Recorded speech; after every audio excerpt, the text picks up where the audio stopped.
Hey guys, welcome back to a brand new video. Today I'm going to be doing another advanced scripting video. Apologies to those of you who are in the beginner scripting series. I'm taking a quick pause on that to do a video here, but we will be back to the beginner scripting series very soon, most likely like in a day or two. So just hold on for about a day or two and then we will get back to that. For now, we're going to be talking about the new string interpolation feature. This was suggested by Vinizen. I hope I'm pronouncing your name correctly. Thank you for the suggestion, and let's go ahead and get into this. So, first off, what is string interpolation? Let me go ahead and show you guys.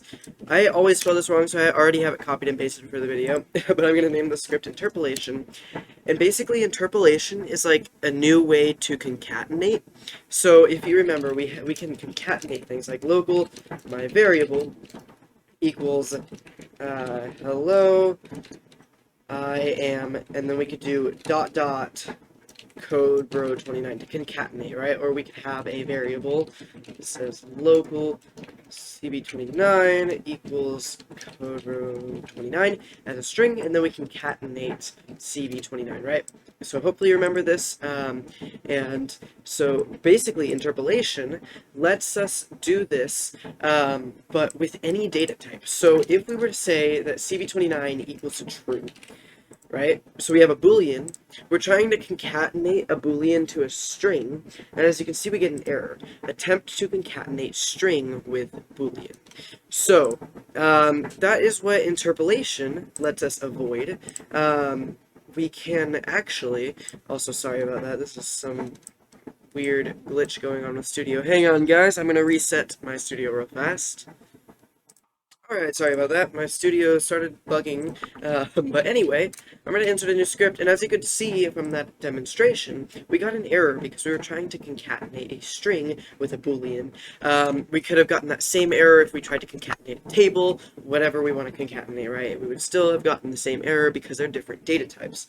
Now, what string interpolation allows us to do is it allows us to take two different data types and concatenate it to a string. So let me show you how this works. So let's create a let's actually create a table, and this is what we are going to concatenate using interpolation. So sorry, I should say interpolate. It's not even concatenation at this point because it's a completely different feature. So let's just say we have a lock, okay, and then there's a code combination, okay, and we can say local combination equals to, and then let's have a table.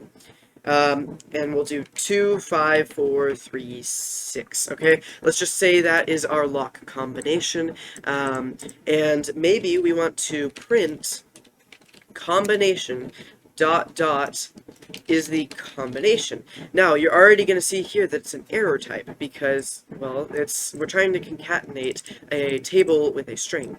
Now, let's use interpolation to do this. So we can it's pretty cool. This is a brand new feature, but we can literally concatenate this table to a string. And the way we do this is instead of doing quotation marks or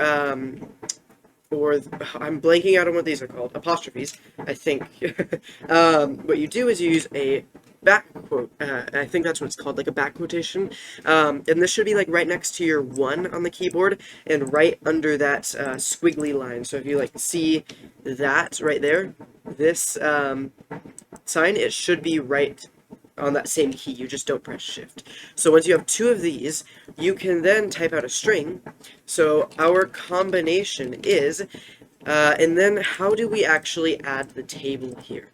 So this is a really cool thing.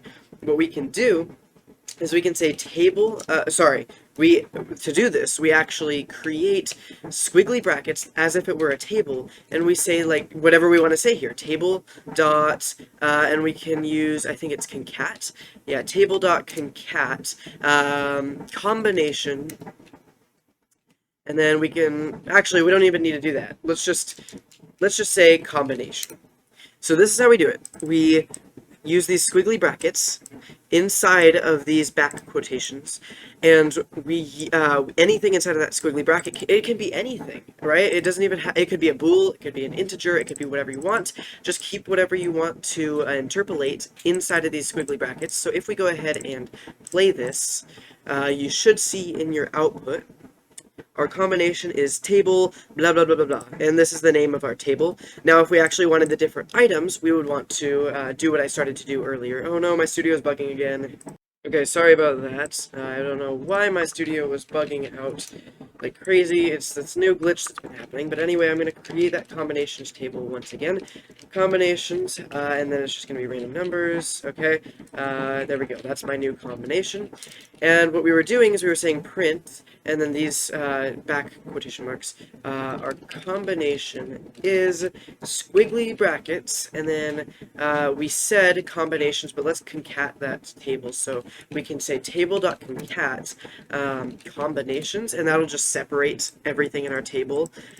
So now, once we've separated everything inside of our table, you can see it's printing it. It's saying our combination is 343441.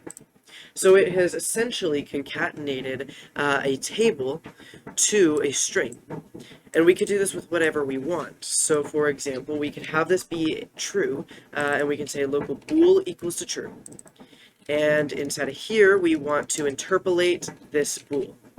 So we're just going to say our combination is squiggly brackets inside of there bool, and as you can see, we get our combination is true without that error, because we're no longer concatenating a string with a boolean, we are interpolating, right? So another thing we can do is we can actually call a function through interpolation, and we can even set this equal to a variable. So let's start all over real quick, and we're going to say function add numbers, right? You may have done this before in my beginner scripting series. We can do num1, num1, comma num2, comma num3. So we have this function plus num2. So we have this function, right, called add numbers, and we are taking in three parameters, three parameters called num1, num2, and num3, and we're going to pass in some numbers, and then it's going to return all three of those numbers added up. So we can do a variable for this string interpolation. We can say local interpolated string, I feel like I'm spelling that wrong, equals to, and then remember our back quotation marks, and then we can say our added up numbers is, and then remember squiggly brackets, and then we can call this function add numbers 3, 4, or 5, 6, and we can just throw in three numbers. It's going to add it, and even though we have an integer, it's going to interpolate that to work with our string. So we should, if we print interpolated string, we should see our added up numbers, actually numbers are, our added up numbers are, and then our total numbers added, because we can call functions using interpolation and return something, and yeah, and as you can see, our added up numbers are 14, and even though it's an integer, we can still use string interpolation to add that to our string.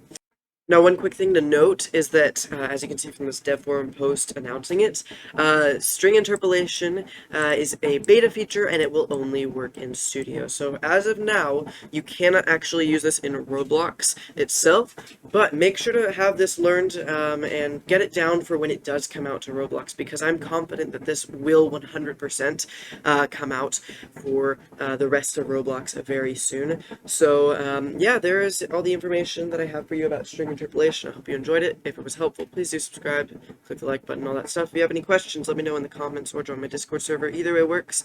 Thanks for watching, and I'll see you in another video.